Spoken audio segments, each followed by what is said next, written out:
guys, this is Michelle and I am here for my 4-year surgiversary video. I am a little late only because I actually did make this video a few days ago. So my surgiversary was on January 4th. Today is January 9th. And I wasn't able to upload it. So now I am quickly, hopefully, doing this again on Saturday. So I've been trying to figure out what it is that I need to say, or what do I want to say now that I'm 4 years out. I'll have to say that the time has gone very fast. It's been amazing, and if I could do it all over again, I would absolutely do this again in a heartbeat. The only thing I would change is I would do it much sooner. Because I'm 49 years old and I have been yo-yo dieting my entire life. Like even in high school, elementary school, my mother was putting me on diets. So I've been dieting my whole life. So to wait until my 40s to finally do this, that's a long time. So anyway, also in case you're only going to be watching this for a few minutes, let me just say that I am going to be doing a giveaway to celebrate my 4-year surgiversary, and all of you guys who are watching, which is why I'm not putting it in the comments that I'm doing a giveaway, but I'm gonna answer your questions. So it's been a long time since I've done a question and answer video. Listen to this video, ask me questions, and then everyone who answers questions will be entered for a $25 Amazon gift card. So let me get to this. So, my surgery date was on January 4th of 2017 at Banner Gateway here in Gilbert, Arizona, and my surgeon was Dr. Chin, Dr. Albert Chin, who's a wonderful, wonderful surgeon. And so let's see, on my day of surgery, I was 252 pounds. However, before the surgery, I did have a 6-month supervised diet, which started, of course, in 2016. That's where my channel name came from. I thought that my surgery was going to be in 2016 because I started making videos right at the beginning after my very first appointment, which was in either March or May, probably May of 2016. So at that time, I was 286 pounds, which was not my all-time highest weight. So my highest weight was 320 pounds, which was in around 2009. So although I've been yo-yo dieting my entire life, like I said, my highest weight that I've ever gotten up to was 320 pounds. And I'm only 5'3". So that was a pretty high BMI. I don't remember what it was. After that shock of 320 pounds, I did start making a whole bunch of lifestyle changes that did allow me, I still was yo-yo dieting and gaining and losing, and even at one point lost 100 pounds and regained it. But I still never got back up to those 320 pounds. So whatever I was doing was working a little bit, but not enough. And so that was one of the reasons why I had my surgery. The other main reason that I decided to have the surgery was because I had a bone spur in my foot and I fractured it. I didn't know I even had the bone spur until I fractured it. After I had to wear a boot for 3 months and heal from the bone spur, I still could not walk without pain. And over time, I couldn't even wear a shoe on my foot that had a back on it. And actually that happened during a time when I was very active. I was doing 5Ks and doing races and had lost 100 pounds. And during the time, the 3 months that I had to wear the boot, and then after the boot came off and then I was still in pain, I wasn't able to exercise. I wasn't able to do all the things that I wanted to do. I started to become depressed, and all I did was sat on the couch and ate, and that's how I regained almost all my weight. So I didn't regain all of my weight, but almost all of my weight And then that's when I was trying to figure out, well, I had been going to a podiatrist, working, we did steroid shots, we did laser treatments. I still could not walk without being in pain every single day. So he said that, it was time for me to have surgery. He said it was going to be a pretty painful, long recovery because he has to cut through the muscles. Basically, and my ankle, that, the ankle part back there, that cutting through the muscle is going to be a long recovery. And, I was like, do you think that losing weight would help anything? And he's like, of course, it's going to help with your recovery. It's going to help with the surgery. So that is when I decided to have the weight loss surgery, because I really wanted to make it easier for me to recover from this bone spur surgery that I thought was going to be inevitable, because it's not that bone spurs go away, because they don't.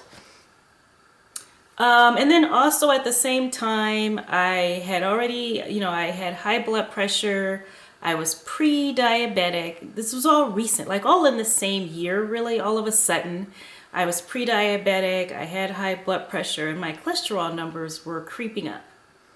So that is why at 286 pounds, that's when I first went to the surgery clinic. And then, like I said, on my day of surgery, so during my 6-month supervised diet, which was very strict, I had to have weigh-ins every month. I had to lose weight every single month. And I had to track all my food and turn in my food journals every single month. So I lost 35 pounds. So on the day of surgery, I was 252, like I said. And then today, I am 184.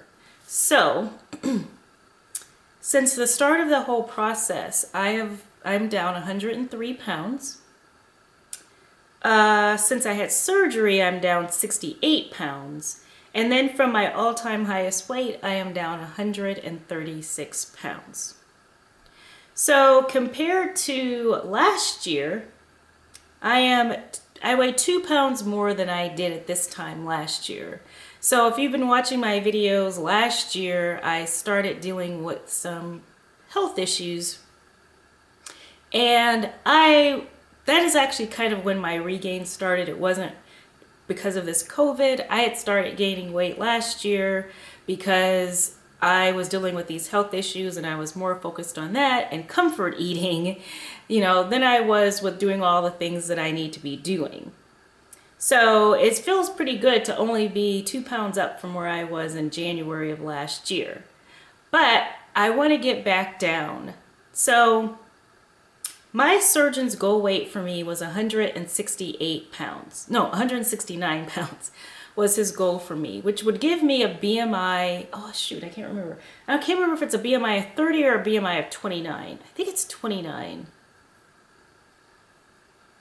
Either way, whichever one it is, that is still, that would still put me overweight. So whatever the overweight is, I can't remember if overweight is 29 or 30. He chose that weight for me because, maybe because of my age, I don't know. But also just because it's hard to make. Okay, my camera just stopped recording on me.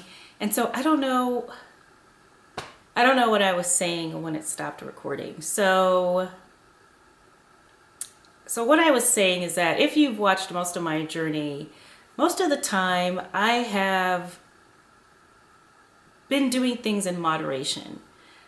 For me, I have found that all of my failures previously with dieting was because basically I was dieting. And so if I try to maintain my weight in a way that's different than how I lost my weight, then for me that was never sustainable. So my numbers technically, even, 1 year out from surgery, I was only 192 pounds.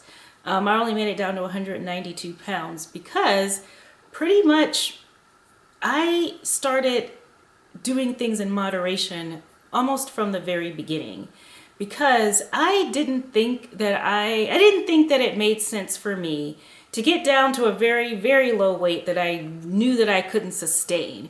If I have to eat like 20 net carbs and exercise 7 days a week in order to get to 150 pounds or 140 pounds, I don't know what the point is if I'm not going to be doing that for the rest of my life. So for pretty much my entire 4 years, I have pretty much been a 50 net carb person, which to me is pretty easy to maintain. I can do it without thinking. I can do it without tracking, even though I do track a lot of the time. However, I do think it's fun, and I think that it does help my body a little bit to occasionally do little challenges and to shake things up. So occasionally, just for short periods of time, I will do other things, change up my carbs, but that's not my maintenance lifestyle. And then for me, the reason that my weight got out of control is because I just went way too long without doing my 50 net carbs. That's why I've been doing this challenge, my Boot Camp 65, that was originally going to end on my surgiversary date, but then I changed the date, and today is the last day for my Boot Camp 65, and I will be doing an update video for that maybe next week or sometime within the next couple weeks. I will do a final update video for my Boot Camp 65. And then also I'm going to tell you what is next, because I am doing another challenge, but this time it's not quite a challenge. This time it's a countdown to 50. I'll be turning 50 this year in September. So I have a list of 50 things that I want to accomplish before I turn 50. One of those things is getting back down to a maintainable weight of 173, 174 pounds. That's what I'm going to be working on. But you know, I'm only 10 pounds away. I'm giving myself 9 months. But pretty much when I turn 50, I want to be maintaining, not just still trying to lose weight. So that is my upcoming goal. But let's get back to my 4-year surgiversary. See, I'm still all thrown off track by the camera stopping. I think that's all I need to say. I mean, the thing is that, so I never had to have the bone spur removed. By the time I lost about 60 pounds or so, 60 or 70, maybe it was 80 pounds, the pain went away. So now, although the bone spur is still there, I walk without pain. I can run without pain. I can do all these things without pain, so that is fantastic. I take no medications, so my blood pressure is gone, my cholesterol is normal, I'm no longer pre-diabetic, and like I said, I do not take any medications whatsoever, except for occasionally my allergy medicine, which is not prescription.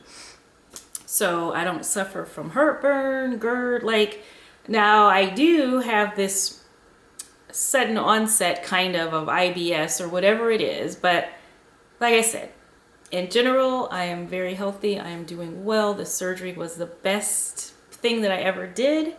And yeah, there we go. So submit your questions and then tune in soon for the update on my Boot Camp 65 and then also what I will be doing next.